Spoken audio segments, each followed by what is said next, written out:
Boom, baby, we are live. Welcome to the Tokyo Crypto Show, episode number 96, where we're going to be talking about the passing of the legend, the man, the myth, the absolute great person that he was, Mr. John McAfee.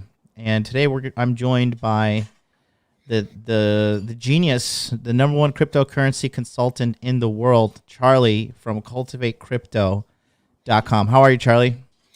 Yeah, pretty good. Still a little tired from the 2 weeks of what do you call it? The crypto mindset course that we were doing.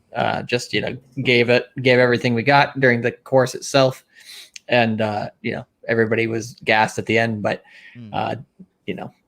everybody's happy watching the replays and everything. So it was a really good course. We talked a lot about different ways. It's funny, like there's almost more ways to make money when the price is down because there's just more things to accumulate, more things to do than when the prices are up. So I think everybody in the course has a pretty good playbook for the coming quarter, which is awesome. Yeah, I gave a speech to the young guy who was, trading 4 years of his life for a business administration degree, and was just like, listen, kid, it's a terrible idea, and here's why. It was great. It was great just to give back to everybody, and really love being part of the Crypto Mindset course. And this is your first time back on the air since the Crypto Mindset course, correct? Correct.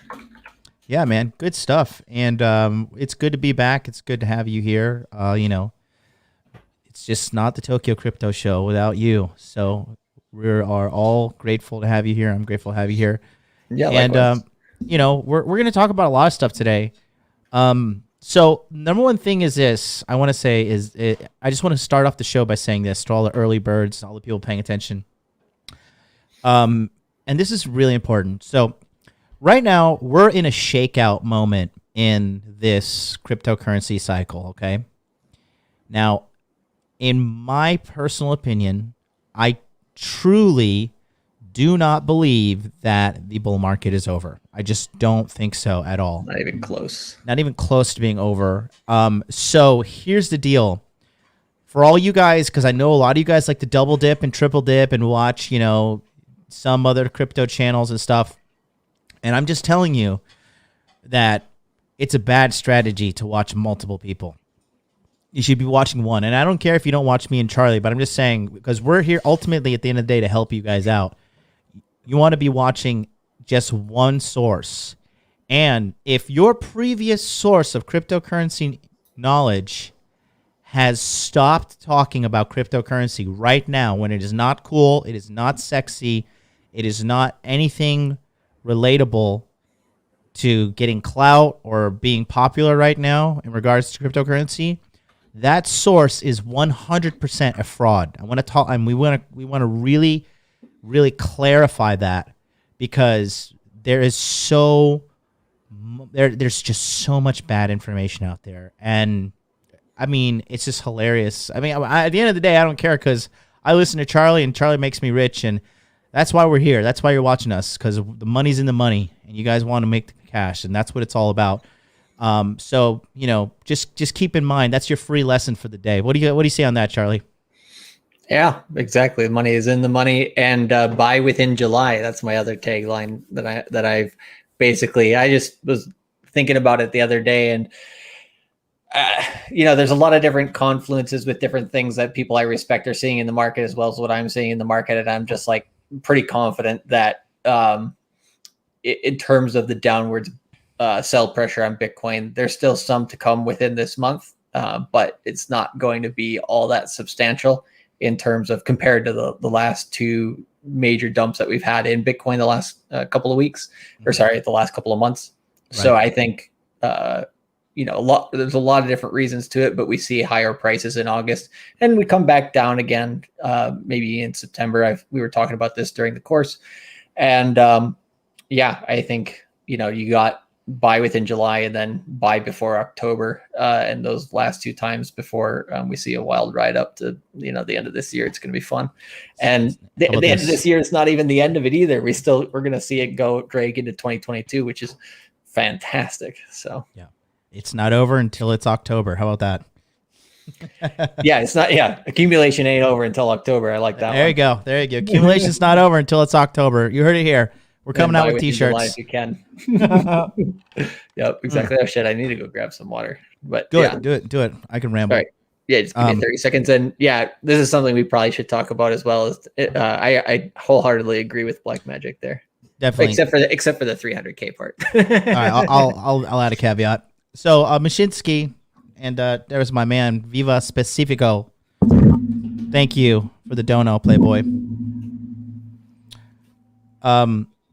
Mashinsky sends, and so just so you guys know, Alex Mashinsky is the CEO of Celsius, which is their company that's the number one holder of all Bitcoin in the planet. They have the most Bitcoin out of all companies. They have more than Gemini. They have more than Grayscale.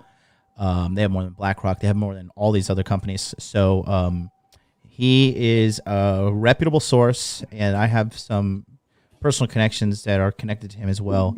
And when he says something, I think there is some validity to it. It says Mashinsky sends end of year 140,000 to 160,000 per Bitcoin. Breedlove says 300,000 in October. That's wrong. Plan B stock to flow says 288,000. Willy Woo, who the fuck is Willy Woo? Willy Woo says 200K. Let's go. But you know, I think I personally believe that we will be seeing $100,000 Bitcoin in the year 2021. As I said at the beginning, year 2021 is a year of crypto fun, and we are here, and things are, like I said, we're involved in a little bit of a shakeout right now. That's really what's happening. And quite frankly, the market was due for a shakeout. A lot of people were just getting drunk on power, buying stuff like cum rockets, like, you know, like let's invest in a cryptocurrency called cum rockets. Let's invest in a cryptocurrency called MILF. You know, Elon coming out with that bullshit statement. You know, the ocean is literally on fire in Mexico, in the Gulf of Mexico right now because of the petrodollar. And they're like, yeah, Bitcoin's bad for the environment. Meanwhile, the ocean is literally on fire. Got it. So we're just seeing a lot of you know, coordinated attacks against it. People are saying like, oh my God, you know, the China FUD is really gonna, it's really over. It's like, guys, if you're involved in the cryptocurrency market in 2017, China FUD also hit in summer as well. You guys have to stop believing mainstream media sources when it comes to anything regards to cryptocurrency. They are 5 to 10 years behind us. They do not know shit. They are shit. They're the mainstream media. I mean, put a 1 in the chat if you hate the mainstream media, just for you guys could, because I certainly fucking hate them. And it's just, you guys really got to guard what data goes into your mind and stop being emotional, because the moment you're emotional, you're going to lose a lot of money. What are people doing? People are literally buying high and selling low. And it's like right now, that mania for you guys out there, you all know, like 2 months ago, you had crypto buying mania. You're like, I need to buy more. I'll sell my dog. I'll sell my car. I'll take out a second mortgage on my house, whatever, right? Now is the time that you should be having buying mania. Now Correct. Is the exact moment that you should be like, I need to sell everything. Whatever it takes, I need to get as much crypto as possible. Quality ones, you know, obviously Ethereum is my altcoin of 2021. I still believe Ethereum has a massively bright future. I mean, we're steadily just chilling at 2K, and people are just like, oh, we wish it was moving. It's like, dude, last year this thing was like literally what, $80 when in the Corona crash? Yeah, exactly. It was $80 after the March crash, and then I think it was maybe like $500 in November. So yeah, it did like a 5 times until then. And then it did like like almost a 10 times from there, from November into the early part of this year. So I think, you know, if Ethereum, I don't even know if it'll go back below $2,000, but anytime it goes even close to 2,000 or below 2,000, just buy as much as you can, is in my opinion. So I think the worst. Okay. So if I was like going to be like the biggest bear on Ethereum, right, in terms of like price within the July, if I was going to say, okay, what could the worst price possibly be? I'd say somewhere between about $1,050 to about $1,300. But that would be like I would be kind of surprised if that happens, but it's not impossible. But then you just back up the truck and buy as much as you can. A-Rock 1412 499 super chat. Thanks so much. He says, how can I join your crypto course for mentorship? You're just going to have to wait until, do they know the date yet? No, so I haven't given out the date for the next course yet, but it'll be sometime in September. I won't leak And it. yeah, like last time. But that's fine. We usually just announce it about a month in advance. So sometime just look out for sometime in August when we announce it, and then yeah, it'll be sometime in September to prepare for Q4. So it'll be there's going to be a lot of stuff happening. There's going to be a lot of plays. I think the people who joined the course this quarter or this basically for Q3, these guys they're not like necessarily lucky, but just like extremely in the great position to over the next 1 year just turn this into an insane amount of money. And then I think the same is true for the people next quarter. And of course, quarters after that, the market will be a lot more moving pretty far. So there's going to be a lot more people coming into those ones, I'm sure. But just generally speaking, I would say if you haven't gotten into the crypto course ever yet, I would say get the next one because after that point, right, you're going to be behind the market. The market's going to be way in front of everybody after October. Very true. Got a bunch of ones in the chat. People definitely hate the mainstream media. Yeah. As you should. And, here's Eltos says China's been announcing crypto stuff for years. We have another question, but we really don't answer these questions on the show. Which coins should someone put 15K into? Here's a lazy answer. Buy Ethereum. There you go. Not financial advice. Nothing on this show is financial advice. This is entertainment only. Yeah, Solana's like another good pick if you want something else. Dot's another good one. So there's lots of good ones out there. What happened first, DOT to 100 or Ethereum to 10K? That's a good question. I'm just entertaining that because I want to know. What do you think? Yeah, it's ridiculous, in my opinion, to try to guess which one's going to be first because they're both going to happen. But I would say Ethereum, we have above 15K by the end of this bull market, and DOT we have above 200. And a bull market, what, summer next year? Yeah, sometime in the middle of next year or so. So I'm guessing between May to September next year, somewhere in there. You want to hear something that I've been kind of thinking about lately? It's just ignorant as fuck. Sure. I've been considering buying a Ferrari. Yeah, I would say, to be honest, like most of those types of cars, you probably get bored of after a little while. So it's like, why don't you just rent one for a bit and have fun with it? Go on a few vacations and then see how you like it. That's what I think is the way to go. But it's just like, it's a testimony to how successful we've been with the market, how successful the members in our community have been in the market. And it's all due to the free show we've been putting out here since 2019. We're the most consistent show on the internet. Yeah. And we are consistently delivering results, right? Look at the track record. I know it's going to take a little effort, and I know a lot of you guys don't like to do work, but the guys who do like to do work, you have a little elbow grease, go watch the show, go watch everything. And you'll see clear as day, like, damn, these dudes are right, and they've been right. So Brandon T with the $5 super chat says, have you heard of the YouTuber Tech Leads Million token? No thanks. Stay away from that, like the plague. Yeah, no thanks. No thanks. I have more faith in this. Sell to 14K than I do that fucking yeah, right. token. Oh man. But anyways, so here's the deal, guys. We are going to talk about, for you guys that are newer, Charlie and I actually had John McAfee on the Tokyo Crypto Show last year, May 27th. And this was before he was taken to prison and before his passing. Now, we had to, the original title for this was obviously the S word, where but we have to bow down to the YouTube censors, and all hail Susan Wojcinski. So smash the like button, please, and be sure to share this video because both of our channels are shadow banned. Both of our channels are giving out critical information that the big tech doesn't want to get out because they want you poor, stupid, and dumb and on the plantation, working away and being, a good government slave, good government tax drone, which you should be. You should pay all your taxes. You should pay double your taxes. But we do offer some opportunities for you to understand how the tax system works, how cryptocurrency works, and how to think for yourself and have the ability to be a sovereign individual. So hit that subscribe button, hit the like button, please. Definitely share this everywhere because we need you out there, all you guys in the Moon Gang, all you guys in the Hot Dude Army, when the great alliance between our two brands. We need you and your support. So we need to talk about Rick Johnson says, I got you, my N-word. Thanks, bro. Thank you so much.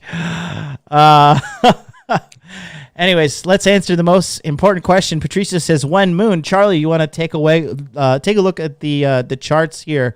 Charlie is our charting expert, and you guys know he's one of the best in the world. So here we go. Well, let's jump over. I think it's. Hey, Randy, what's up, man? Good morning from Panama. Hey, Randy. Randy was a guest speaker in the crypto mindset, and he's a great guy who also achieved like financial freedom through educating himself and doing everything legally, not skirting any tax laws or anything. Great guy.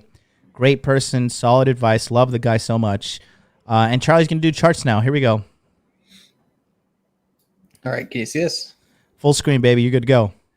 All right. So we're just looking here at the short term with Bitcoin, what's happening and stuff like that. If I were to just like kind of take some of this stuff off here and just be like, okay, we broke the downwards trend line that Bitcoin had here, which is good, but we still kind of stayed below on the second half of the cycle, basically below the average price that we had in the first half of the cycle. So what do I mean by the cycles? I'm talking about the Bitcoin 60-day cycles where we're counting from low to low and low to low. So where's the next low that's coming in? Basically, we had the high of this cycle on day 26, midpoint of the cycle here. And actually, we went to a lower low so far in the cycle right after the midpoint of the cycle. So generally speaking, we should actually see a low equivalent or lower to this sometime between now and the end of this cycle. So currently we're on day 48 of the cycle. The cycle averages about 60 days on average, which would be about July 19th, right? So I think we see probably from next week, we start seeing kind of a retest of this previous area.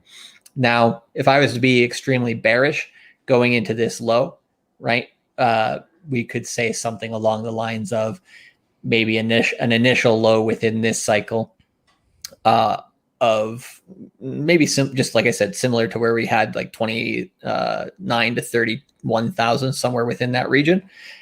And we could then see an increase from there into August. And that's what I think is most likely.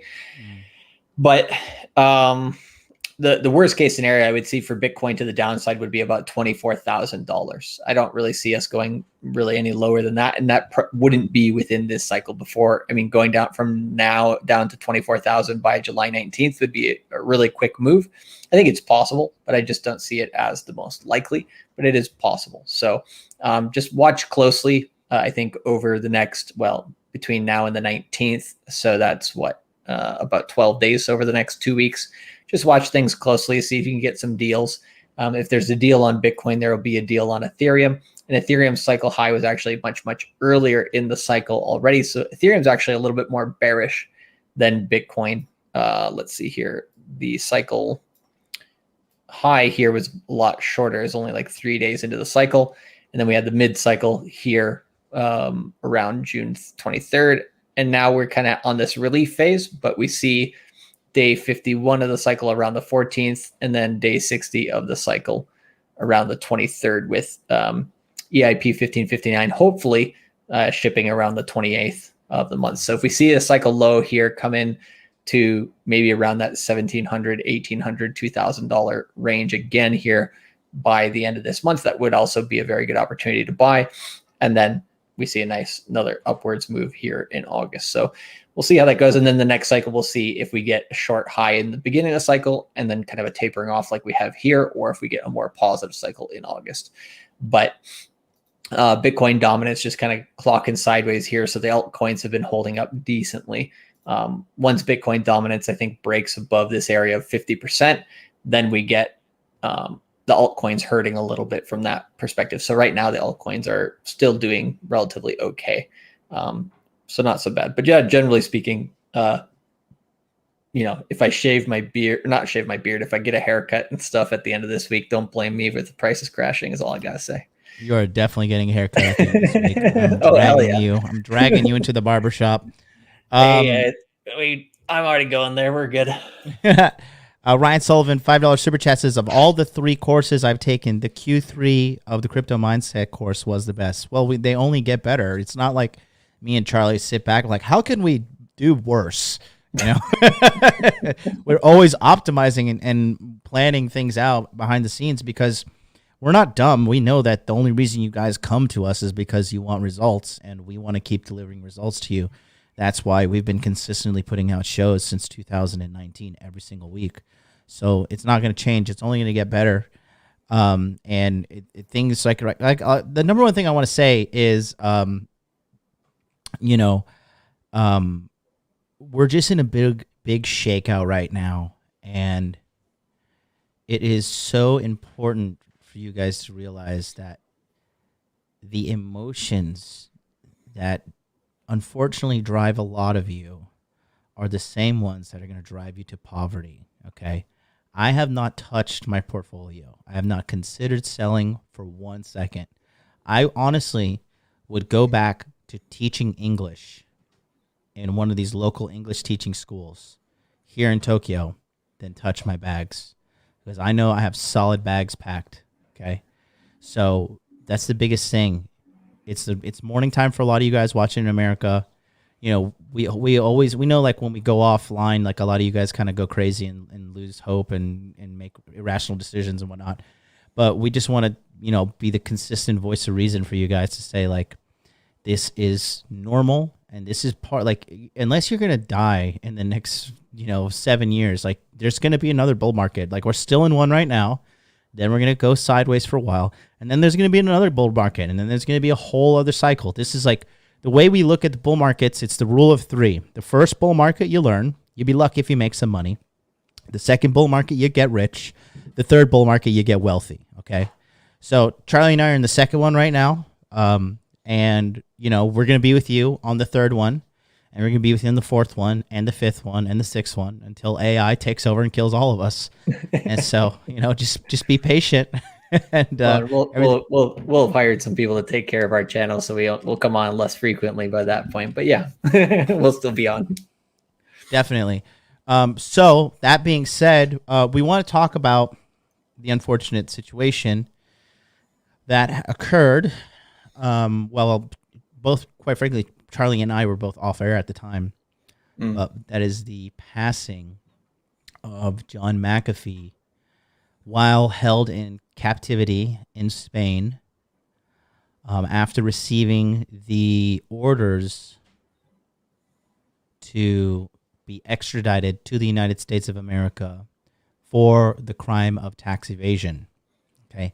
So tax of aversion is 100% legal. And we advise you guys, there's a great book called Tax-Free Wealth by Tom Wheelwright.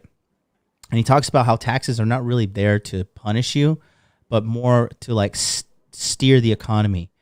For example, right, recently they said that all eating out purchases in America are now tax deductible. I don't know if you guys accountants have told you that. Charlie, did you know that? Like, they basically said that. For everybody, or for people who own businesses?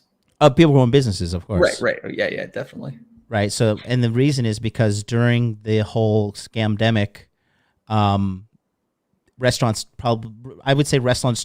took a bigger hit than even the airline industries. I mean, a lot of restaurants got put out of business, and so the government's trying to divert funds to the restaurants and trying to get the economy going back in the direction that it should be. And things are starting to open up, and that's good. But, tax aversion is a good thing. Tax evasion will get you killed, literally. So, yeah. Just one thing I wanted to say on top of that was there's no, like, definite source of like how this is all going to shake out long term and everything like this. But if you just, like, watch a lot of McAfee videos, from the last few years of him talking in crypto and stuff, one of the things he mentions, is the banks have no chance against crypto. And this is part of the equation here, and I'll kind of get into like a little bit of the bigger idea, what I want to mention here as well. But so if the banks have no chance against crypto, which I've wholly experienced, within the last couple of years very well, because I've been focused on basically most of my wealth in crypto, right? And PayPal, like if you look at anything that they do compared to what you can do in crypto, like they're basically, I don't know, they're kind of robbing people to some extent, right? I think they're You want to explain why PayPal's robbing people? Well, basically, if you get above a certain threshold of money through them, basically they'll freeze it and they'll take it. They're still holding about $8,000 of mine since January. 8,000. Yeah. Yeah. Wow. Of just like, hey, this is my money, but you guys can't touch it just because we said so until now. And then they said it's supposed to be unlocked here in the last couple of weeks or whatever. Still hasn't been. It's just basically like, hey, if we have a gun, you don't, like, yeah. It's ridiculous. And you can buy crypto with PayPal as well. Yeah, not with a business account, apparently, only with a retail account. So it's like just the locks on your money are ridiculous, absolutely ridiculous. And then, whereas if you get paid in crypto, right, you have that liquid instantly. I could move that across, sell it somewhere else. I can send it and buy a different cryptocurrency with it. I can do whatever I want. Like that alone, with a crypto being so young, is just ridiculous. And then when you go and look at like what your experience has been with Chase Bank, go look at what everybody else's experience has been with different banks and all that stuff. It's annoying as hell. And I had to fly to America to sort out my Chase Bank situation. Fly to America from Tokyo to sort it out. Absolutely ridiculous. So when you see such a young asset class that is trying to replace banking, already doing better than the banking system, even also in terms of loans and in terms of earning interest or yield on your money, I can earn more. Like if I were to go to a bank and try to get a savings account that's going to compound interest or whatever, maybe I get like a 1% or 2% interest rate that I'm going to be able to compound my dollars with. Whereas if I go over to Celsius, right, I can put dollars in there and gain 8 to 10% on those dollars today. And in a bear market, maybe it'll go down to like 4% at minimum. So I'm going to be earning 4 or 5 times more on my dollars just by holding them in USDT or USDC on Celsius. So like all the things that are happening in crypto right now, like you can do more with crypto now than you can with your banking system. So listening to all these interviews with McAfee, basically saying, yeah, crypto is going to replace the banking system.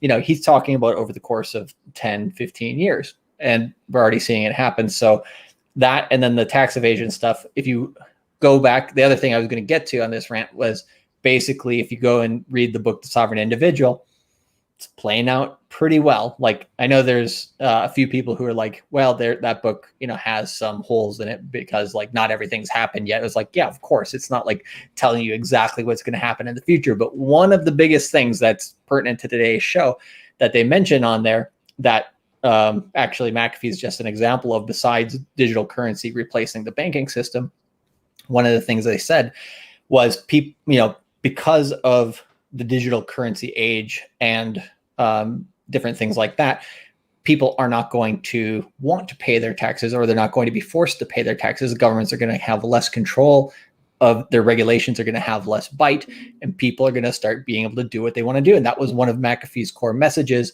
just in the last couple of years when during the bear market, when he was talking about decentralized exchanges taking over the banking system, right? Because once you have a decentralized exchange like Uniswap, 1inch, Sushi Swap, and all these other places, Matcha, you basically can't stop crypto. Like it's impossible. This market is now here forever, and it's going to take over.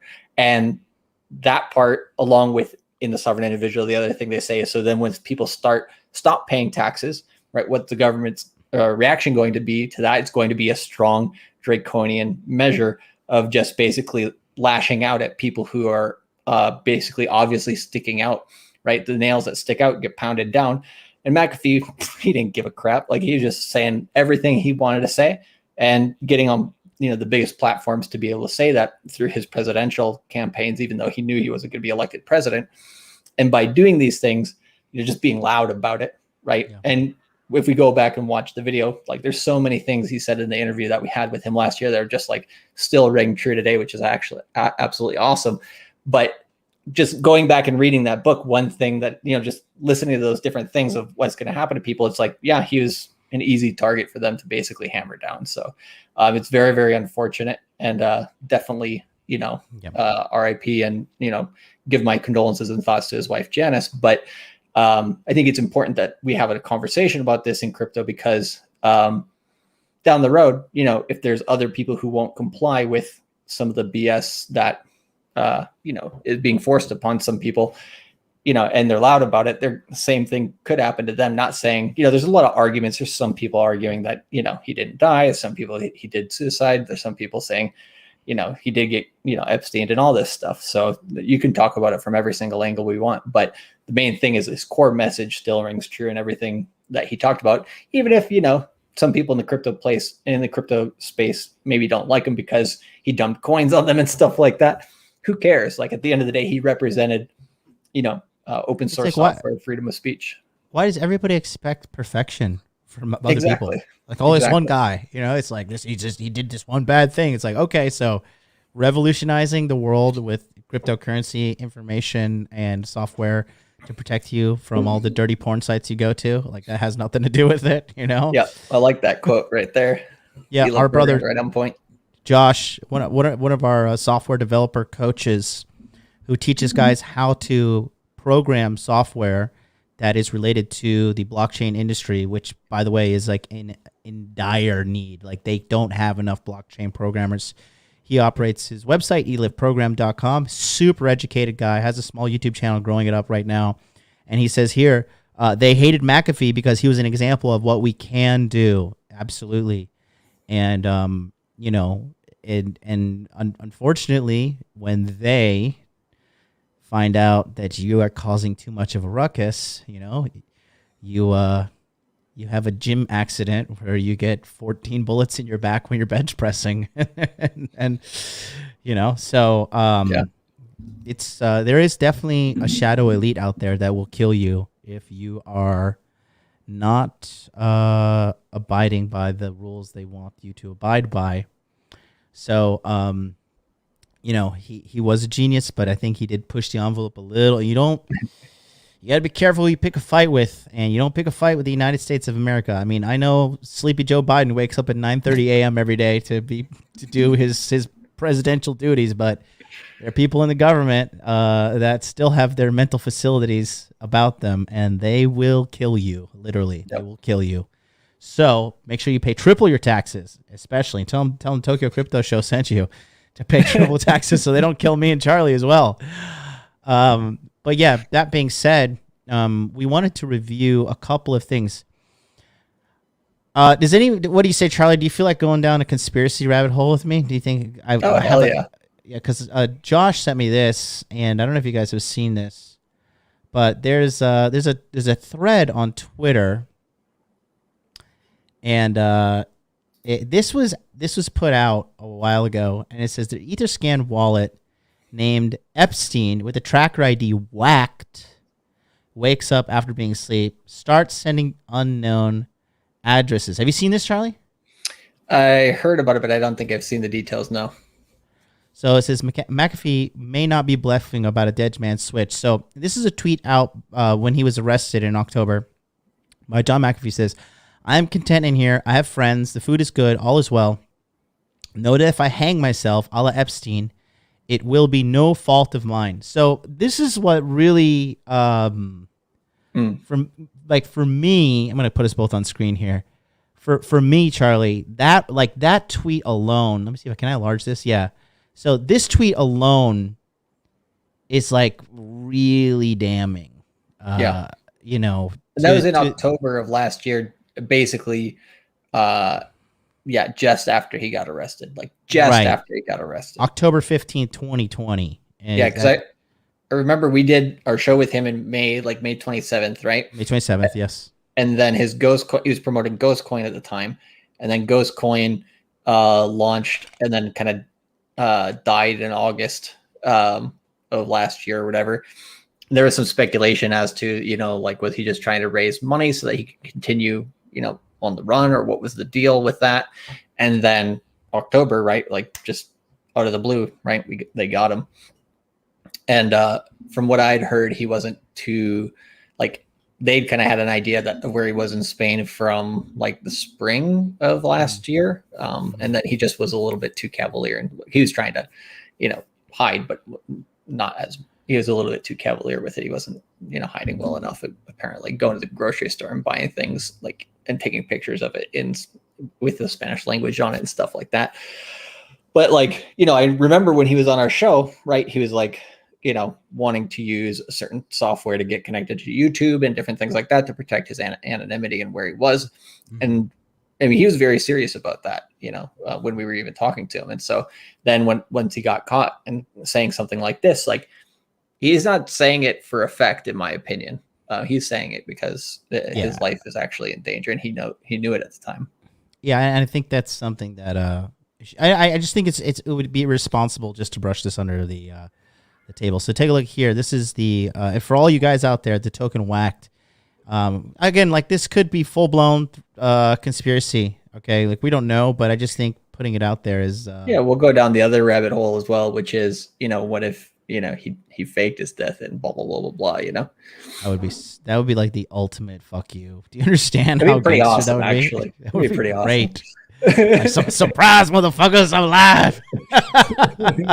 I would like to see that news like 10, 15 years down the line. Actually, John McAfee had a great life for the last 20 years. So then this is the November 30th, 2019. It says, getting subtle messages from U.S. officials saying, in effect, we're coming for you, McAfee. We're going to kill yourself. I got a tattoo today just in case. If I suicide myself, I didn't. I was whacked. Check my right arm. And then you can see whacked, available only on McAfeeDex.com. And again, I think people die when they're ready to die, Charlie. I think the thought of death kind of makes definitely me afraid. I don't know about you, but and many members of the audience, but I think it's because we're still young. We're young men in our prime, 35 years old, and it really the thoughts of death and stuff kind of make me feel uneasy. But I think when you get older, you're just like, fuck it, I'm ready to die. And I think he was kind of at that point, like, where he's just like, fuck it. Like, you know what? I'll just say my shit. And if you motherfuckers want to dump me off, like, dump me off. And then this is off of 4chan. Anand says, holy shit, the code in the Q picture was actually the hexadecimal representation of a private key for an Ethereum wallet. The wallet is empty and has no transaction history on mainnet. But if you look at Ropsten testnet, there is a test deployment of the whacked contract prior to being launched on mainnet. There was also a new test contract launched 6 days ago from the same address, but the code is not published to scour mainnet to find a similar contract. WTF is going on here? I'm pretty good with Ethereum to do some Solidity programming, but might need some assembly ninjas to help reverse engineer this contract code and see what the F it is. How the fuck is he deploying contracts and posting on social media with hidden keys to wallets, creating the contracts from jail and or dead? Right, because his Instagram, did you know what happened to his Instagram? Yeah, with the Q? Yeah, it posted something after he died, and then Instagram fucking deleted his account. Oh, I didn't know they deleted his account. That's interesting. Deleted his account, buddy. Yep. That shit had my heart through the roof. I need a fucking Xanax. Don't we all? So, yeah, I mean, and this I'll put the link in the chat. It's a lot of information. But I think, yeah, it's crazy. Yeah, I think the thing that's interesting about this whole thing is just if you were to say one of the different angles, right, each one is pretty much plausible. It's like, he hung himself. Yeah, that's plausible. I don't think. What did they say what he hung himself with? Like a rope, a belt, or a bed sheet or something? I don't know.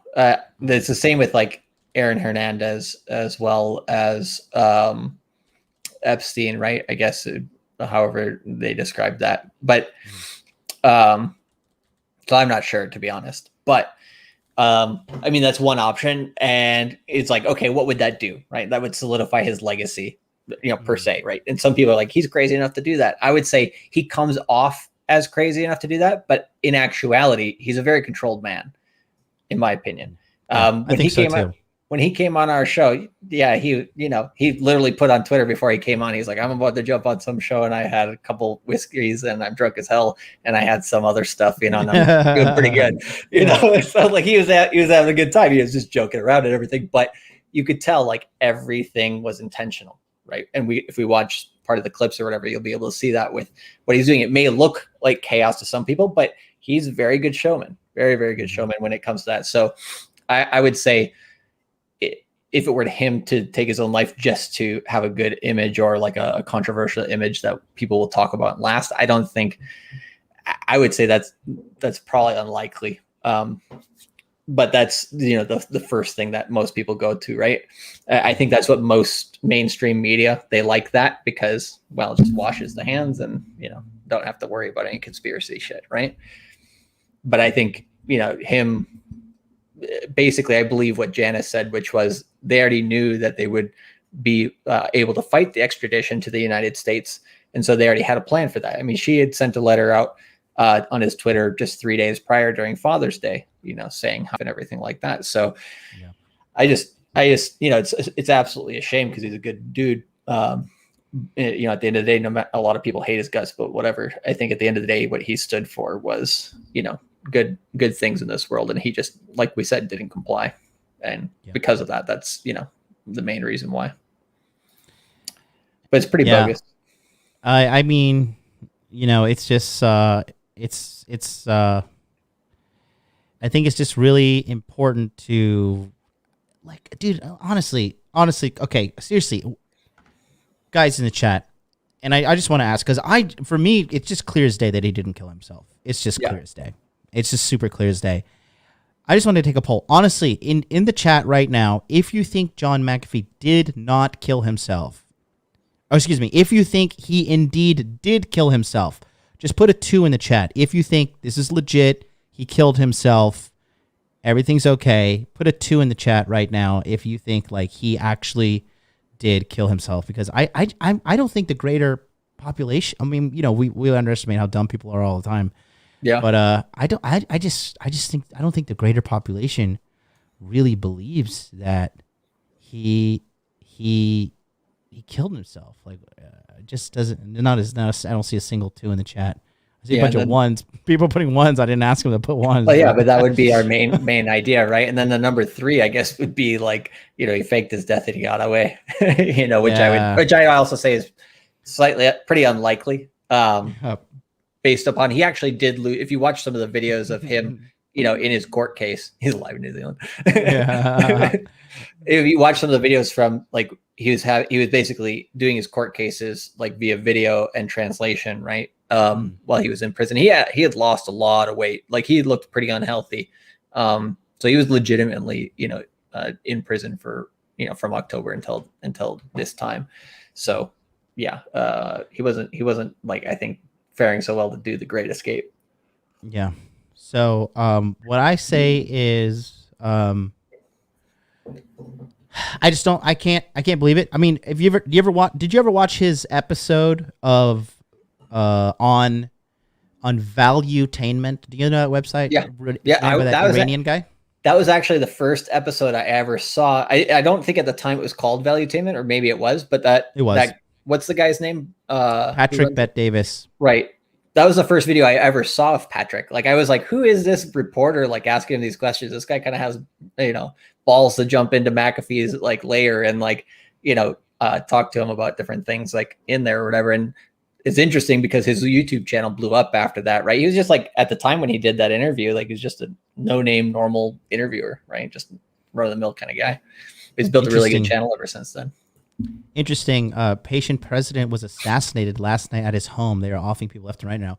Also, that building that collapsed in Miami, I heard that there was some presidential member from either El Salvador or Panama in that building. That was, I'm leaning towards El Salvador because they made Bitcoin legal. But my theory is this: I think, and then I'm pretty sure Charlie agrees with me. I think that the powers that be, the governments or whatever, I think that they know they're losing control of people. Oh, yes. Because the internet is just waking people up. Like, look at me and you. Like, we're just like 2 nobodies on the internet, but we're literally, like, empowering people. We're teaching men, young men too. Like, the kid that was in your crypto mindset course who's like, yeah, I think it's a good idea to like, he's like, I got a full scholarship. And he was saying that I'm going to go for 4 years and I'm getting paid to go to college. And we're like, what are you getting a degree? And he's like, business administration. We're like, kid, listen, you're better off becoming a plumber or a welder or an electrician, a journeyman or an apprentice, because you'll hit 6 figures way faster than wasting the most precious asset, time. And the kid's life was just like, holy God, like this whole, it's a young Spanish kid. His mom told him like, you got to go to college, you got to get a degree, believing the bullshit lie that me and you fell for as well. Oh yeah.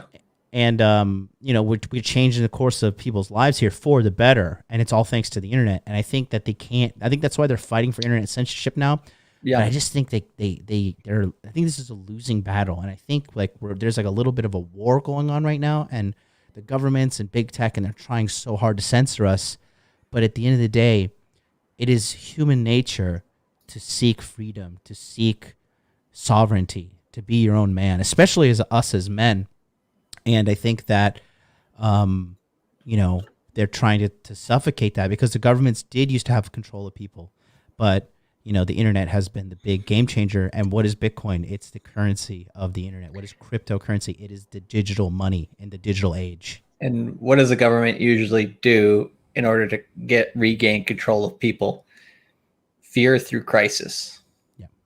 That's enough said right there. But, follow the money on that one too. And, they just create these different, if you go back at, there's a few different ways to look at it, but the movie back in the day, Wag the Dog, right? It's the same thing. It's like, what crisis can we have so that we can like basically divert people's attention off the actual things that they think are important in order to gain, political power and keep political power. At the time that movie was a joke. And it's like, look at weapons of mass destruction, and lots of other things after that. And it's just like, the media is an extension of the government, right? And they're just, for sure. They're all, and these, all these things are intertwined. And it's just like, now people actually have to put on their thinking caps, think critically, and, basically don't verify almost everything that you see in life, because really you can just go on the internet and hear every argument that exists these days. And you just have to, have your wits about you to be able to determine which one's most likely. Got some super based comments in the comment chat here. So either program says software is eating the world, including the government and the financial system. Big facts right there. Yep. You got kids hacking the fucking NSA, like literally kids like hacking the NSA. Like, hey, you fucking 40-year-old pension having idiot. Like, I can't even wipe my ass properly, but I just hacked your fucking database. And then Cody Mouse says the greatest part is the harder they fight, the harder and faster they will fall. It's so true, man. It is so true. So what we're going to talk about next is we're going to review we want to review our last conversation with John McAfee, because it is literally like, unfortunately now that he's dead, like this is one of the last interviews he's done. Like, it is kind of crazy that Charlie and I had the privilege to have this guy on. But it is Tokyo Crypto Show episode 59, and we just want to kind of give a tribute to the man who is just, we talk about the coronavirus as well, because the one person in Tokyo that didn't lose their mind with me was Charlie. Charlie's like, no, this is a scam. I was like, oh my God, I didn't even have to like talk him into this. Well, the reason why I knew I was just like, this is nothing is like, I don't know how many people are aware of the movie Resident Evil, and in Resident Evil 2, right, there's this little Japanese girl in the middle of Shibuya Square, right, and it's raining, and the guy's crossing the street, she just fucking starts eating his neck, and like everybody's zombies right after that, like everybody turns into a zombie in Tokyo. And it's like, there was a boat in Tokyo Bay, right, which had tons of people with corona in it, because there's a couple people with it, and then it had spread to a few other people, and the whole boat was supposedly infected. And then they instead of like controlling the release of people like to their respective countries, they're just like, yep, now you're free to go after 2 weeks, and they just all spread out through the city. I'm like, oh my God, like you get a lot of like, of these people out here. And like Tokyo or and Japan in general has really had a very low amount of the virus, right? Yeah. And I was thinking like at that time, which was like, end of February last year, it would have had to spread at that time, and it didn't. And the people make excuses for why that is and everything, but at the end of the day, it's not that big of a deal. If you go back to our video, McAfee talks about it, and he's just like, wake up, people, which is one of his best lines. He always says that. But even he just as a joke, right? He was wearing panties on his face to the store and shit like that, just to fuck with people. And which is his favorite pastime, which we could see in the video a lot. But yeah, he fucks with us at the begining. So we're gonna start playing, and we're just gonna, whenever Charlie or I want to talk about something, we'll just pause it, and talk. But take a look here, man. This is back. This is back in the day, and we'll keep it so you guys can read yourselves in the chat as well, so you could take a time traveling moment with us. But take a look here. Everything's connecting with the Zoom software, connecting to the server, and redirecting. Okay, looks like we are live. Welcome to the Tokyo Crypto Show, episode number 59, where we are joined by, some would say, one of the legends of the crypto sphere, none other than Mr. John McAfee. John, welcome. How are you doing, sir?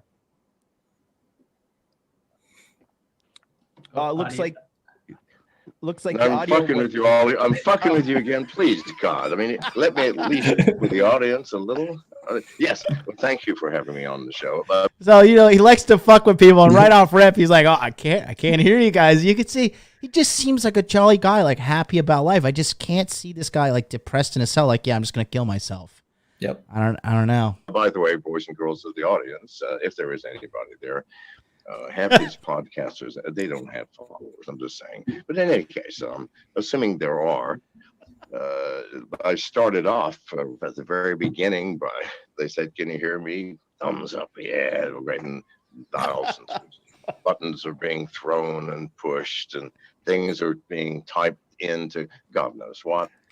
And so, I go thumbs up, and I'm mouthing words, but nothing's coming out. And so, after a minute, both of these dudes get very serious looking faces. Like, oh my fucking God, there's something wrong. This is not going to be pulled off.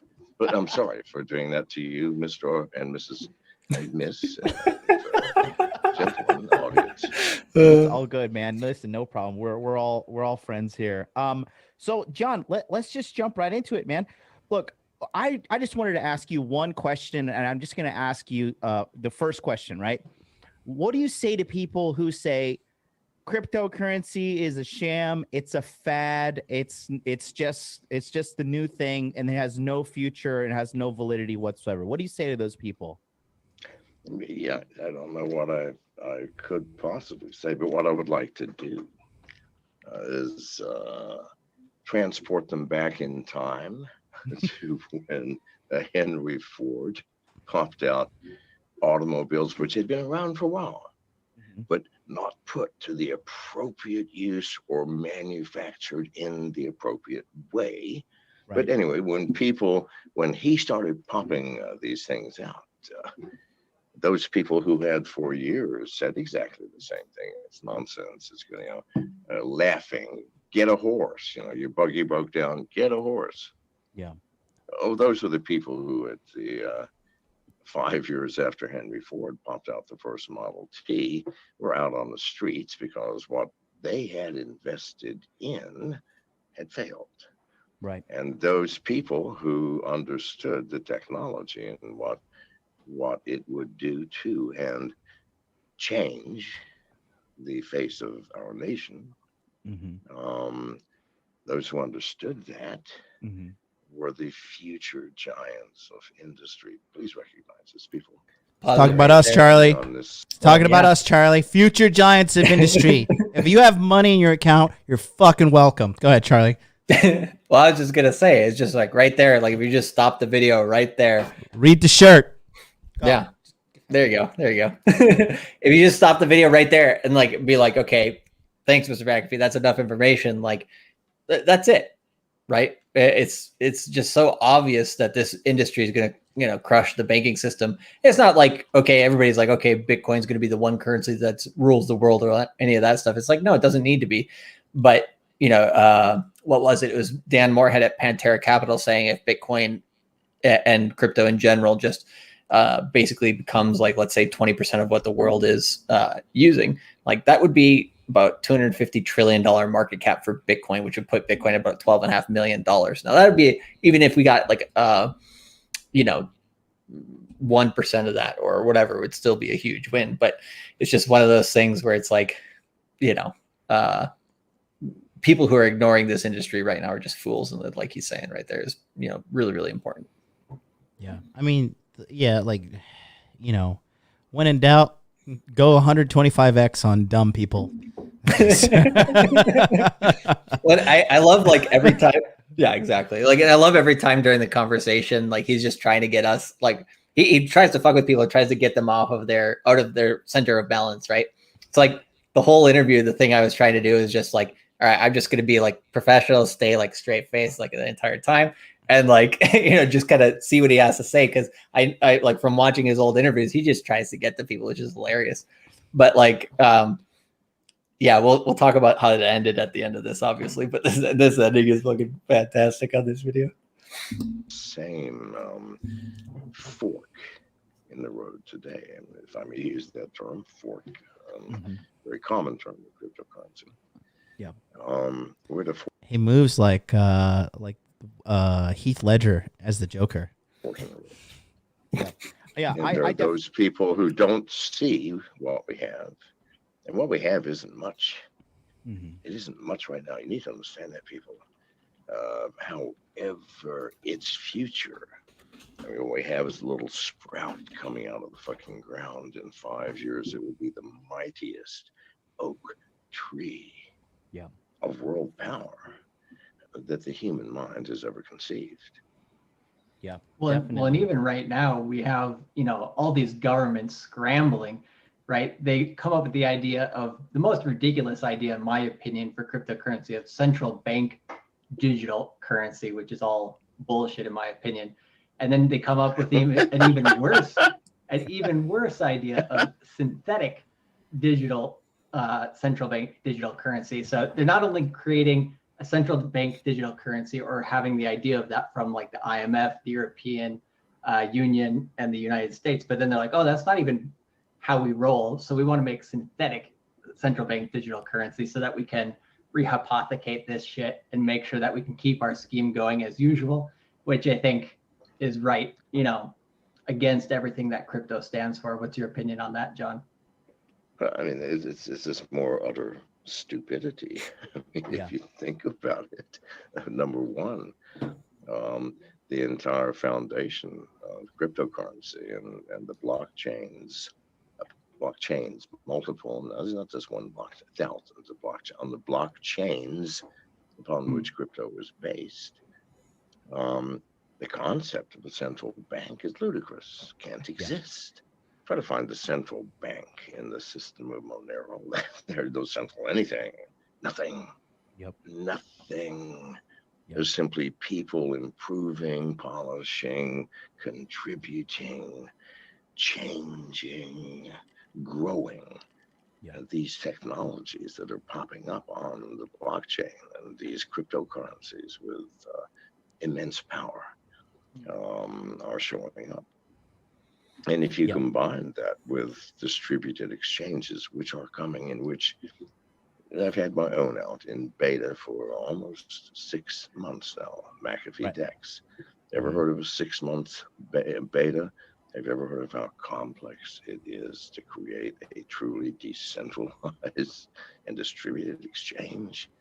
And what's phenomenal is he was working hard to make a decentralized exchange in last year, where nobody even was not even all the rage. Like, he was ahead of his time for sure.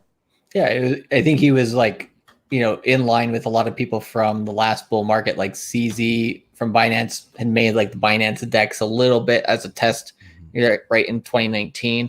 He was trying one. Obviously, Vitalik through the Ethereum Foundation with what Hayden Adams was doing with Uniswap made one by this point.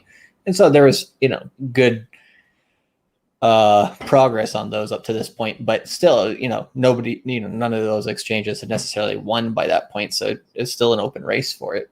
He could have definitely added to that. Yep. Just think about it, people. No, I've never faced a task more monumentally complex in all of my technical career. And my technical career has spanned a lot, people. Yeah. But no, nothing like. So yeah, it's been in beta 6 months. However, we have managed in that 6-month beta. The beta was strictly with Ethereum and ERC20 tokens. So how trivial is that shit? Yeah, didn't take long.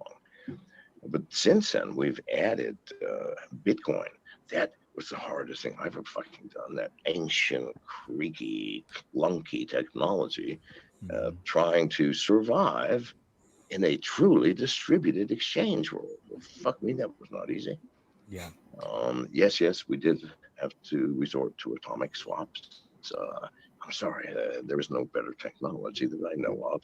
And we managed to speed it up to a point where it really doesn't matter. In any case, yes. So, but we did it. We fucking did it, people. Yeah. What we can do, Bitcoin, and since then we've done Tron, Binance, EOS. We will never be able to do Monero. I mean, they did such a good fucking job of privacy that, man, that sucker is tight. And it will do its privacy only in a certain part of the universe. And that is, unfortunately, centralized exchanges. I wish that didn't happen, which is why we developed. That's why we developed Ghost, the Ghost token, which just yesterday or the day before was airdropped to all EtherShare owners. I think this is going to be the most powerful coin of the next 25 years. I want to ask about your Ghost coin here in 1 second. Yes. But first thing, I obviously you talked about the Bitcoin technology, pretty archaic at this point in the year 2020. How long do you think Bitcoin's going to stay on top as the leading cryptocurrency in regards to its monetary value and as of right now? Yeah, I'll be frank with you. I don't give a flying fuck. And here's why. Cryptocurrency, people, is not a get-rich-quick scheme. Yeah. I mean, those who tagged into the technology go, whoa, this is growing fast. Yeah, of course it was. But you're parasites. That's what you are. Yeah. Because cryptocurrency's value has nothing to fucking do with what your expectations of future valuation are, and everything to do with what can I buy and sell with this. That's the power, you idiots. I'm sorry, but you guys still grabbing onto Bitcoin? I'm sorry. Find any person on the dark web that will now take Bitcoin. Nobody, idiot in their right mind that's in business takes Bitcoin. What do they take? Monero and nothing else. Nothing else, people. There's nothing you can't buy now with Monero. It used to be like Bitcoin. It used to be nothing you couldn't buy with. But no, those days are gone. No one's fucking taking that antique. Right. It's Monero. You got a lot of people in trouble for taking it too, right? Because it's trackable, whereas Monero's, perfectly, privacy proof. Yeah, I mean, unless you're an idiot and you whisper your keys to some random girlfriend that you met in a bar, yes, it's uncrackable. But people are not. That's the issue. People are easy. The right girl, the right drink, the right drug, the right environment, the right amount of cash on the fucking table, the right car, the right wife. Fuck me. You don't know. Yeah. Pause it right there. Do for something.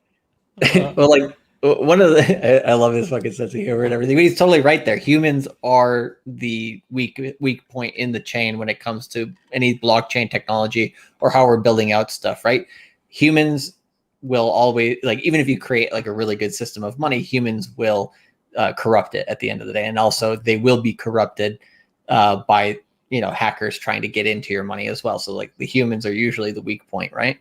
And the one thing that's interesting about McAfee's background, just in terms of him always, basically putting a big middle finger up to, big tech and the government in general, is just like, it literally took him like something like a day and a half to write the code to his antivirus software.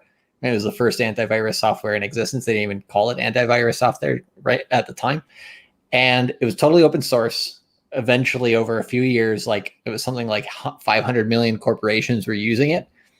And then, when he got out of the company, like for the majority of the company's history, he wasn't even running it, right? He just got basically like $100 million payout, basically from his open source technology. And then he just went and lived life how he wanted to live it, right? Which is interesting. But I think his entire life, what he represented was the same thing as what cryptocurrency represents, right? Like decentralization, open source software, freedom, for everybody, but then also security from people who want to kind of mess with your shit. So, but he, like he said, humans at the end of the day are the ones who are the corrupt part of it. And, I think people need to realize that on whatever level, right? If you're at an individual level, you need to realize that, because if you're going to get hacked, it's probably your fault. You mismanaged your shit. So like people in crypto, sometimes when they talk about holding the private keys to their coins, they're like, I don't know if I should be able to take care of my private keys. It's like, well, then I don't know if you should be in crypto.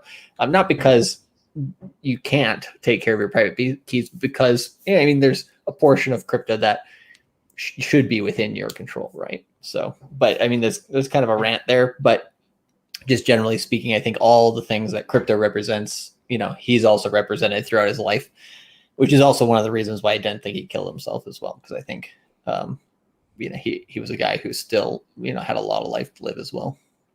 Yeah. Like I said, you could tell by this, this interview here, like, I don't know. He just doesn't strike me as a guy. He's not going to give up. Yeah. He doesn't, you just don't get that from him. Things I'm just. Yeah, no, definitely agree with you. Let's talk about Ghost Token. So is Ghost Token, you're trying to mimic the privacy of Monero, or what are you exactly trying to do with that? Well, our blockchain is radically different than Monero, and by now, listen, we fucked around with everybody, and we had actually used some source from PIVX, open source, by the way, and we virtually plagiarized their white paper. The reason is that what we are about to come out with on the 25th of June is something so fucking radical that no one's going to believe it. Yeah. And me, I've been in business my whole life, and I know the biggest killer of business is one of your employees having a big mouth, or someone, hiring on that's really from your competitor, trying to figure out what the hell you're doing. No, I don't do shit and explain it until the very last minute. And our real white paper is coming out in a week. And you will not believe what we've done, people. Now, we haven't lied. Every single thing that Pivx claimed, we do in a far superior way. But that's not important. What we have done on top of that, and by the way, it was our product, which is going to be released on June 25th, and the source made open on that date. Anybody can verify this. We haven't used a single line of Pivx code. Not one. Not one. How big is the team developing it? Are you going to add me or not? If you add me, put 200 or 300 extra on. But no, if you discount me, I would shoot for around 500. If you discount me, then 11. Okay, 11. Good stuff. Good stuff. It's on the Ghost by McAfee.com, I think. .com. Website. There's a staff or a team page. You can go through the list. They're all crazy, weird, and spooky like me, but they're all geniuses in their way. Okay. I can imagine what the Christmas party is like. John, let me ask you something else, brother. Talking about Ghost Token by you, what's your goal with this? What's like, you got all the money, you've banged all the women, you've traveled the world, you've done it all. What's the purpose of you doing this? I have children, grandchildren, and 16, I think, great-grandchildren. I've lived long enough to, as you said, done everything that can be done. In excess, whenever I could. Been married multiple times, children.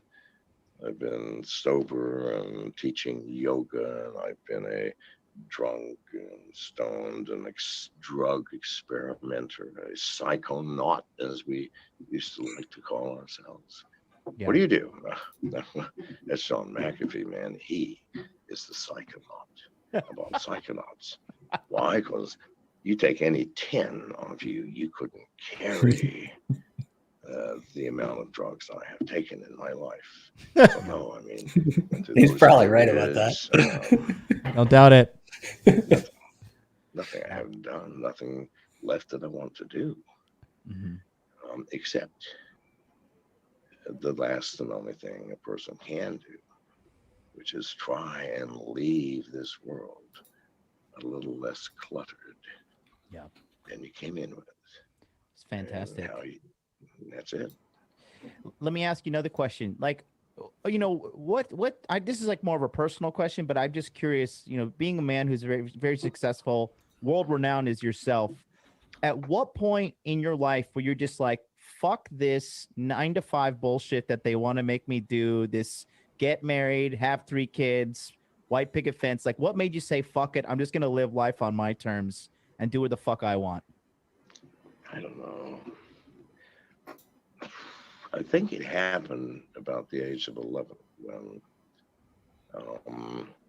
all the kids are all talking about wanting this, want to buy, I hope we get a bike for Christmas, I hope we get this for Christmas, whatever, let's steal one, depending on which friends you had. Right. It didn't matter. Same motherfucking problem. So no. So one summer, I took my dad's lawnmower and went to every fucking house in the neighborhood close enough that I could drag the lawnmower to, knock on the door and say, would you like your grass mowed for $1.75?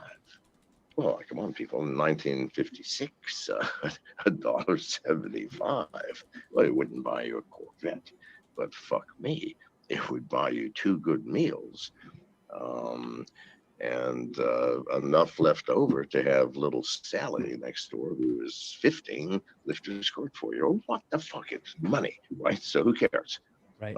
Now, I think that summer I realized, what the fuck? My friends didn't realize that their dads all had goddamn lawnmowers. And in the winter, what did I turn to? Listen, I never stopped after I was 11. On a single day, I wasn't an entrepreneur. What does that mean? Someone who's an entrepreneur is someone who will support themselves out of their own reality without depending upon some over thing to pay your way, give you a salary. No. And what are we seeing right now? Like Canada and parts of the United States, the government's handing out people money to stay home and be afraid of the virus. Yeah, people who generally are going to be dependent on government. If it's also going back, I think there's a lot of interesting themes with the book, The Sovereign Individual, and what a lot of the things McAfee says during this interview. And one of the things is, the people who are the most reliant on government at some point will, basically feel the pain the most. So I know that entrepreneurship and self-sovereignty and taking care of your own finances through crypto and stuff like this is unpopular and difficult and scary because people aren't used to doing it, but it's necessary, absolutely necessary as a man to have freedom in your life. You need to be able to do these things, right? You have to understand your finances. You can't just passively sit back anymore and let the government and let the banks control for you. If you do, you'll be eating cat food when you're 70. So, yeah, man. I just think that it's just people who trust the government. I'm just like, do you eat glue for breakfast? I just don't get it. I don't. He's like, people like, honestly, people think like, yeah, the presidential election was like 100% like completely legitimate. Like, I think if they're going to get to the point, like they're so desperate that they need to steal an election, like things are pretty fucking looking bad behind the scenes. Because again, I'll say what you want to say about Big Daddy Trump. But at the end of the day, man, the guy, he was a fucking symptom of what is happening. People are saying like, fuck the traditional politicians, fuck these people who like, say like, oh, I'm here for the people. We're going to lower taxes. And yeah, I like babies and we got to empower women and all that traditional And then bullshit. they do the opposite. Every single time, every single fucking time too, to top it off. And so, yeah, I just think that what we have moving forward here, it's going to be a large awakening moment for all people. And I think this is just the beginning, man. I just think that there's not going to be a slowing down of people wanting freedom. I mean, more and more people are waking up and becoming self-employed. More and more people are waking up and, leaving the country, leaving America. Look at me and you. Like, I mean, dude, 20 years ago, people are not like, that, hey, like, let me just leave America and like go live in another country because America's like, not the best country in the world. Like people weren't doing that 20 years ago. Like, what are you leaving America? What are you, a communist? Like people are not like, fuck America. Like, I'm going to go live in Mexico. I'm going to go live in Japan. Like us, I'm going to go live in China. I'm going to go live in other parts of the world. Like people are increasingly waking up and having more and more freedom and choice over life, and powers that be don't want that.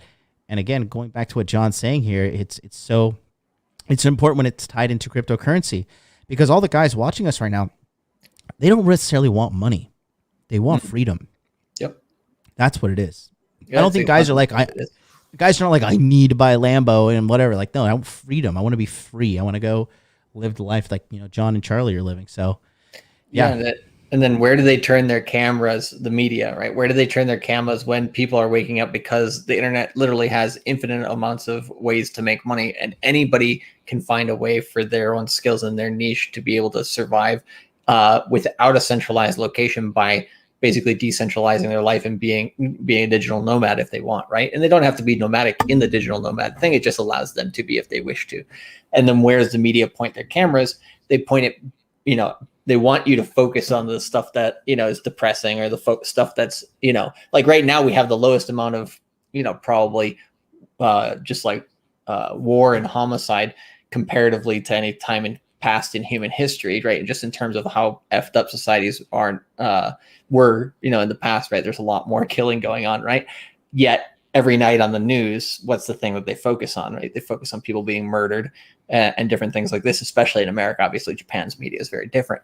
But I always think it's interesting that they focus on that negativity versus, the people that they censor on the internet tends to be people like us, people who have become free and want to show people how to do that, right? Yeah. And if people are like, hey, here's actually like a reasonable way without too much risk where you and your life can over the course of 5 years become fully independent and autonomous, they don't want that type of information out there. That's the last thing that the media wants to focus on, which is hilarious, but it's sad at the same time, but it is what it is. So, every individual has to find out where they can get this type of information to, hit escape velocity and start running their own life.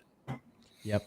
I think we would have some monumental growth if we were the Tokyo Trans Crypto Show. I think you'd look good in a wig, Charlie. I think. Yeah, thanks. Wig and a beard. You got a pretty nice mouth there yourself, boy. Oh man, being shadow banned, it's like funny because I refuse to bend the knee and be like, oh, I'm gonna like clean up my act and not talk the way I want to talk. Like, no, fuck that. That's not who I am. And if I get banned or some shit, whatever, fuck it. I'll go to D Live. I'll make my own fucking streaming service, motherfuckers. Everybody can kiss my ass. But I refuse to compromise my message, and Charlie refused to compromise his as well. Like, we don't do like the scammy, like, hey guys, like sign up for like this fucking scam casino bet service. Like, here's our affiliate link. Like, you'll BitBoy, never. aka BitBoy. No, I'm joking. I was gonna say his name, but you said it. But Hey, yeah, man. fucking. Everybody says it these days. Are you kidding me? It's just obvious. I don't even call him BitBoy. I call him Shitboy. And so fucking yeah, with Shitboy and all his garbage. But we'll never sell out. We're never like, I'm not. I'm a man of principle, and Charlie's a man of principle too. That's why we work together. We're loyal. We're good people. That's why our businesses are fucking thriving, and our businesses are thriving because you guys out there are thriving. That's the end of the day. That's End of the day. the whole point. That's the whole point. If we don't help our basically the people who are following us to become better people and to get value from the information that we're putting out there, we're failing, right? And then we should be cut, right? But the reason why we're not, the reason why we're growing healthily despite even having against the grain information, just in general, is because we're giving people correct value. And I think that type of win-win scenario is what people need. Whereas, most crypto channels, they try to feed off of leech off of their subscribers, and they try to just, turn that quick buck, which is absolutely retarded. But, it is what it is. People look for that quick buck, the easy buck. They don't think about how to actually help people long-term, which is also the interesting thing about McAfee, right? Like I said, he gave his software away for free, right? And so, which I think is one of the reasons why he represents what crypto should be, which is the open source, really allows the reason why decentralized exchanges can't be stopped is because they are open source and people can copy them. And some kid in his basement can make it, over the weekend, he could make a new Uniswap, make a new Sushi Swap, whatever. Yeah. And that's why I think it was so important that we kind of revisited this video, and we're probably not going to go over the whole video, but we're just going to go over a couple more parts of it. We got to jump to the end but before we finish it, just because the end was fucking great. Oh, so theatrical, John. So theatrical he was. Yeah, let's watch a couple more minutes, and then in 15 minutes we'll jump to the end. Perfect. Strike out into the fucking world alone with nothing but yourself. Yeah. And everything you fucking make, you have done yourself. Yeah. Everything. Yeah. That's an entrepreneur. That's I became one. I became one at 11, and I've been one ever since. And the moment I became an entrepreneur was the moment I abandoned all rules. Yeah. I mean, other than what my heart decided were rules. Doesn't make any sense. It doesn't even feel good to hurt people. Yeah. So sure. we ain't doing that. Right. Stupidity like robbery and theft. Good God, the amount of planning and things necessary to get into a bank and get away with the cash. Fuck me, you could have built something and made 5 times the money. Why are you doing that shit? Yeah. And so just what my heart and mind said was the way everybody should live, the way I would like to fucking be treated. It's how I treated everybody. Mm-hmm. Now, if we all did that, I don't know what the world would be. I swear to God, there'd be no wars. No wars. Be very little anger, except at yourself when you fail at what you know you should be doing and responding to, but don't. Okay. And that's it. Yeah. That's fucking it. That's gangster as fuck, John. I absolutely love it. Charlie's got a question for Dangerous. you. Dangerous. No, gangster. Gangster as fuck. Good, cool. I love it. Well, that's what I mean. It's a good way. I think it's the way that everybody, ideally should be living on their own terms, which Totally Well, listen, okay. Totally a compliment. Let me explain something. I live in a world where literally people, gangsters, multiple times have tried to kill me, chase me, collect me, torture me, which only happened once, and you name it. So when you say gangster, so eerie to hear him talk about It is. this, like people coming to kill him and whatever, and now he's fucking dead. Yeah, well, he's during the this thing, right? He's just talking about when you use that word, he's just like, ooh, I don't want to hear that, and there's part of me during this time or whatever, I was like, how much of this is real and how much of this is just fabricated for looks and stuff like that. And then you see this shit happen, right? And it's just he was really running, for his life in a sense, and also for his anonymity, with what he was trying to do at the time. I mean, you could see the padded walls behind him, right? He literally was, whenever he was doing YouTube or whenever he was jumping on people's channels, he was trying to do it with, you know, as much secrecy as possible. And he did go to pretty good lengths to try to do that. So, yeah. That's also that's soundproofing as well for the Right. microphone as well. Well, yeah, but he's done this. Like, he was even talking about it. He showed like on Twitter. I don't know if they're still available, but different pictures of him also lining behind some of those things, like like different things to basically like block shit out. And like, there's part of that, right, where when you look at it, you're like, it's fucking weird, right? When he talks about that stuff. So it's like, how much of that is theatrical, how much of that is reality? But I mean, at the end of the day, we saw what happened, and then, you know, him talking about this stuff it's interesting.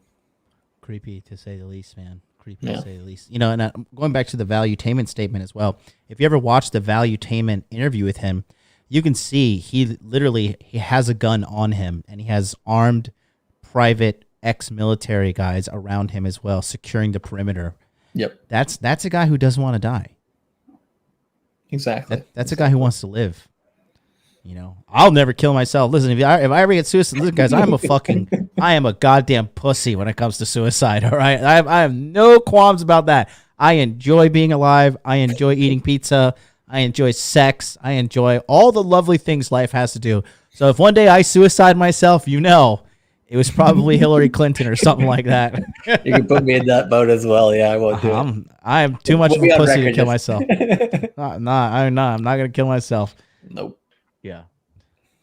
The hair goes up on the back of my fucking neck. Not my intentions at all, John. I'm very sorry about that. No, I don't want to be associated with those motherfuckers because I'm not. Gotcha. I'm not. Listen, I'm a let live guy. My philosophy is simple.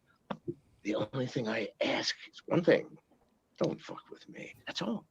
Yeah. How difficult is that? Yeah. And in order to survive, when people did fuck with you, I learned early on, you can't bluff life. It's hard. It's hard to be an American citizen and say, don't fuck with me, because the United States government is always trying to fuck with small business owners, corporations. They're always trying to. Not trying to. They're doing it. They're fucking doing it. Not trying. Good God Almighty, do you realize in this past COVID-19 $2.2 trillion bailout, and don't worry about the money, we're pulling it out of thin air, not going to hurt us. So now, which is the story we as adults were told. Seriously, that's the fucking story. It's like, okay, if I were 3, maybe, just beginning to understand English and to walk properly, yeah, I'd buy that shit, more than likely. Just because the guy seemed so sincere, self-assured, and well, this is fuck me, what it is. Yeah. No, that's not what it is. Yeah. No, it's just what they're known for. You know, even though we both live abroad in Tokyo, they still want their cut. They still fuck with us. Charlie's got another cryptocurrency based question for you, Charlie.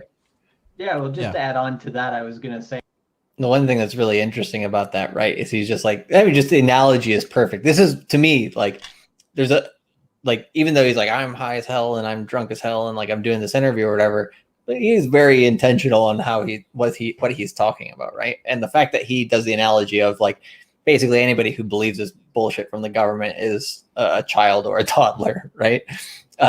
Is, I think, interesting. And what was it? It's been like about a year and a half, and now you're starting to see people come out, people starting to have a little bit of courage and come out and saying, oh yeah, well, you know, there might be some things about this that don't make sense now, right? But most people during that time, that they're, you know, so fearful to be different than the norm. Everybody's sheep, just follows what the media says. Like, it's just like, you know, control of the puppets is just ridiculous from the media. But he wasn't falling for it for a second. I love it. Yeah, no, he's a clever guy.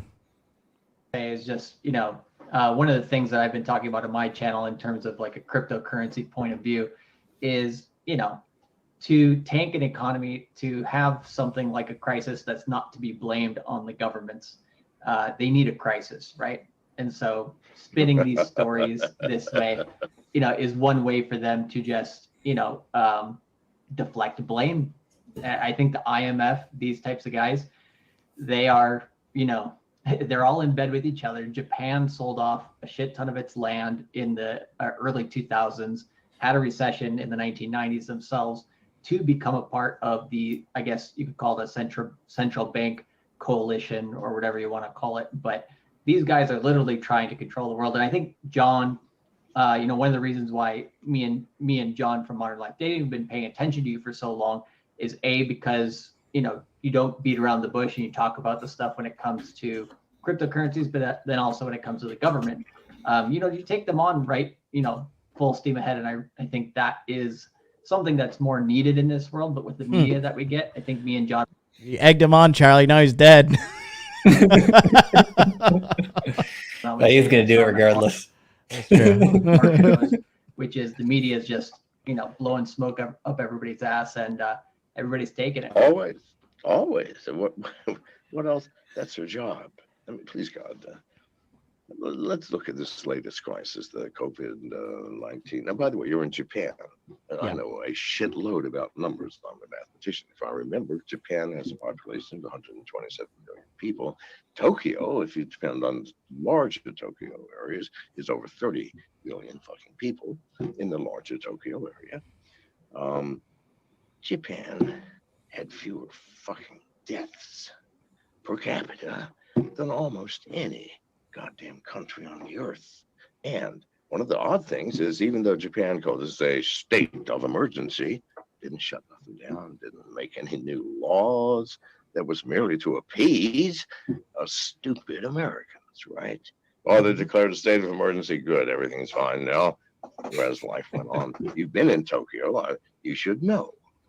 Did the government come by and force you back into your house or keep you? No, please tell me. No, it's against their constitution. Dude, there's people been over here. Well, it's against the American Constitution. Everybody goes jogging like normal. Yes, nothing changed. They're still stuffing people onto subways with special people that know how to stuff people on subways. You know this, right? Yep. I've been to Tokyo. I've been to Tokyo multiple times. You can't fuck with me on that. So now, yes. And yet, he was thinking we were trying to fuck with him the whole time. Lowest death rates per population of any country in the world. You're gonna, well, it's an island. Who gives a shit? Do you think? Listen, here's the other stupidity of this coronavirus crap. Do you understand? Let's talk about diseases. You got two different types of pathogens that are tiny that we need to worry about. One, bacteria. Now, those motherfuckers are very seldom airborne, and if so, no further than a sneeze can go.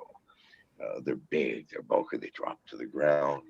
They require things like water, sunlight sometimes, and other substances in order to divide and multiply.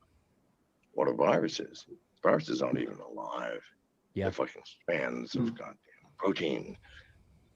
We live in a fucking soup of viruses, people. Do you understand? It's not man that is the greatest feast for viruses. It's bacteria. Look it up. Yeah. Look it up. Yeah. Viruses run around eating bacteria. How do they eat them? They attach to them. They inject their own DNA.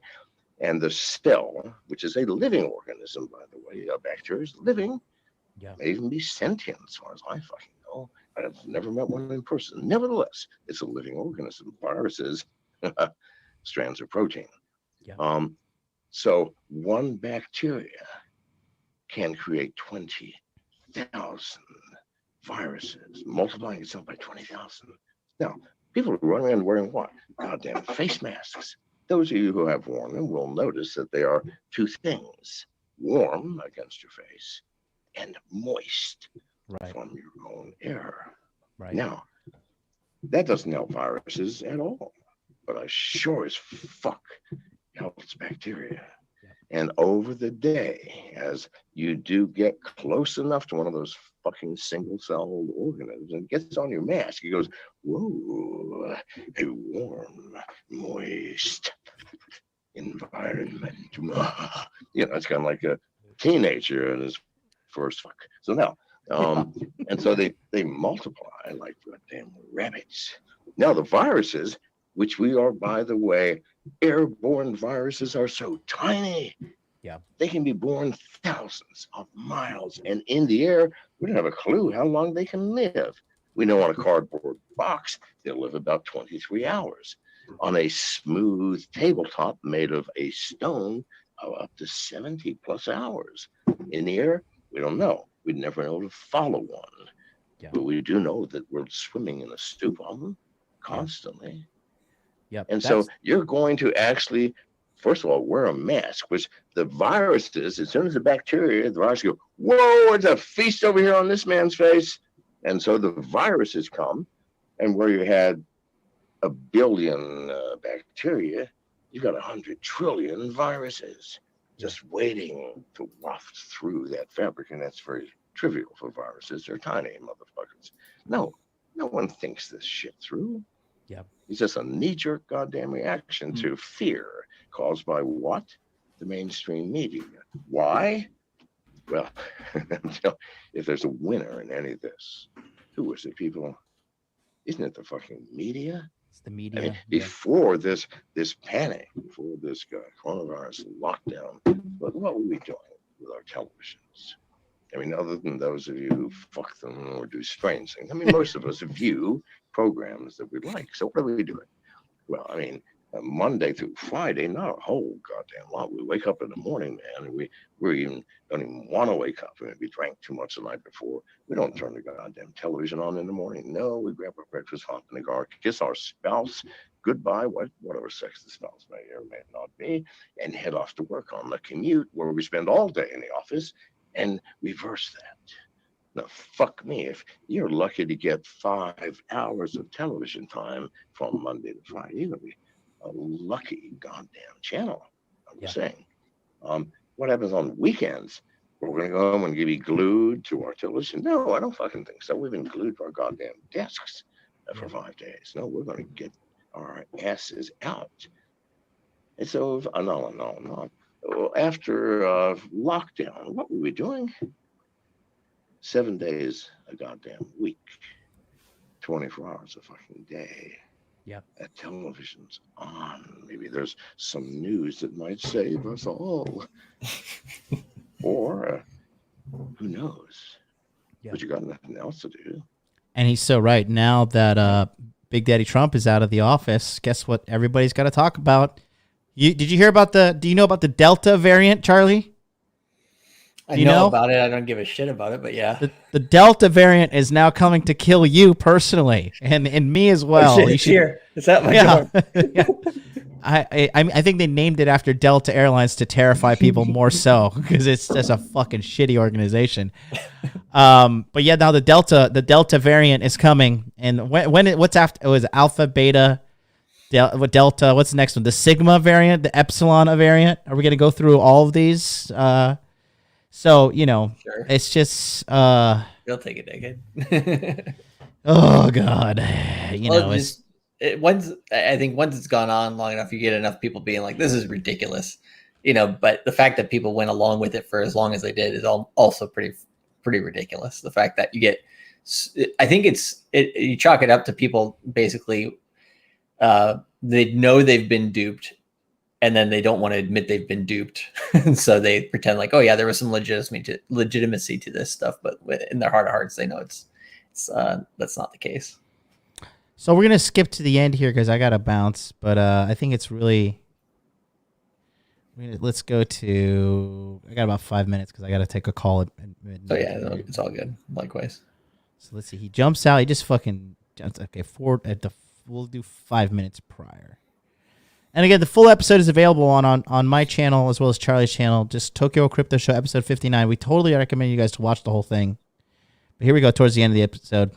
I knew because he was drinking. He told us he was drinking grapefruit juice and vodka. I was like, I knew as soon as this motherfucker runs out of his drink, he's out of here. Well, here's the one thing I'll let the audience. Yeah. That and should I let the audience in on what he told us pre-show a little bit in terms of the timing? Of course, for sure, for sure. So like pre-show, right? Like when we were setting this up, right? We were setting up the whole interview and everything. He literally said, I only have 30 minutes. I can talk to you guys until, what was it? I think at the time, maybe it was like 30 minutes after the hour, right? And we'd been lucky enough that like he got on the Zoom early to test it out and everything. And we were talking and he was like, do you guys just want to go on live? Or I think either you or him said that. And we were like, yeah, sure. Let's fucking do it live. And so I still thought he was only going to be on for 30 minutes. So when we went longer, I was like, oh, wow, he's actually like, staying on longer. But I didn't realize until once the stream cut, I looked at the time on my clock and I was like, just on the exact minute that he had scheduled, to basically be on the show. So he finished his drink right along on schedule. He's just like, boom, I'm out of here. But the theatrical play that he did at the end is fucking brilliant. Take a look here, guys. All right. I'd like to first start this by saying that I'm not simply or not just a paranoid lunatic conspiracy theorist. I also am the gentleman who founded the world's largest computer security company. I mean, it came out of my brain and the tips of my fingers as I typed. It was mine. It was how I saw the world and where it was going. When I left the company in the mid-90s, I left because I realized one thing. There is no way ever for private industry, a private individual, a private group, a private belief session or commitment, nothing. No way you can keep anything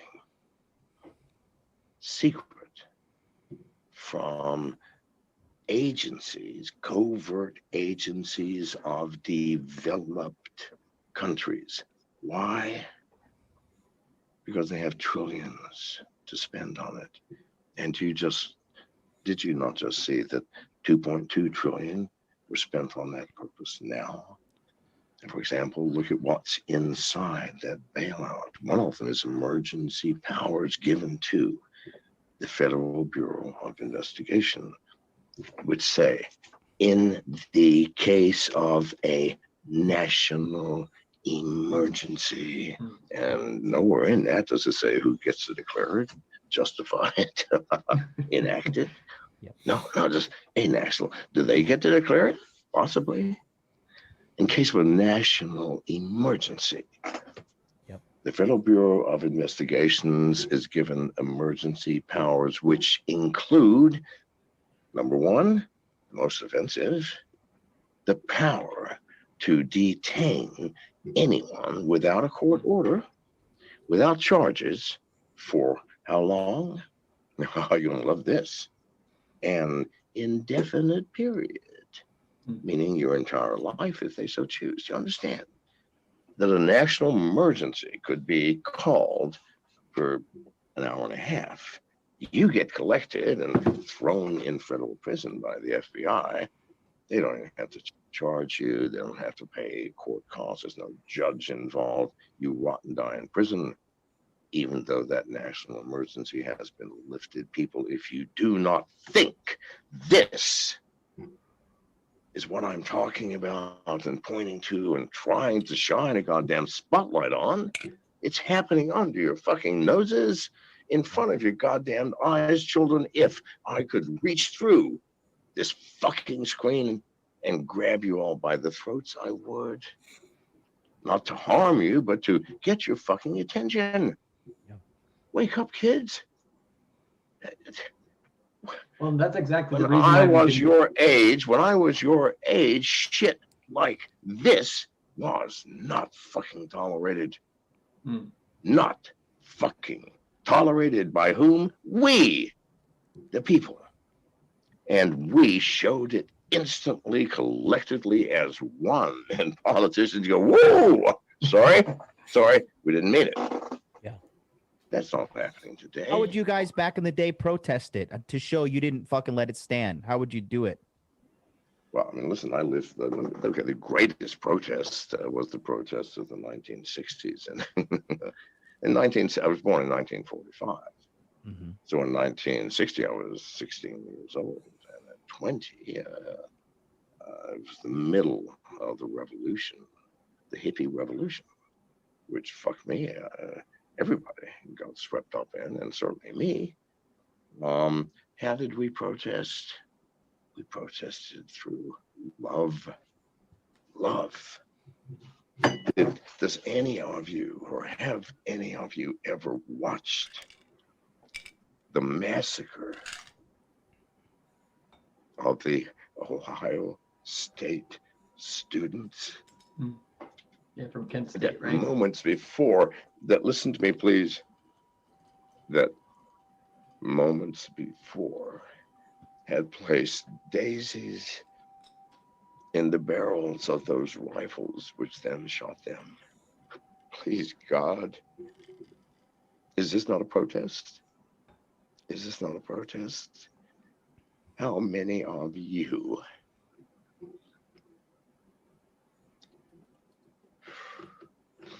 are capable of loving a new world into existence? The love's gone, people.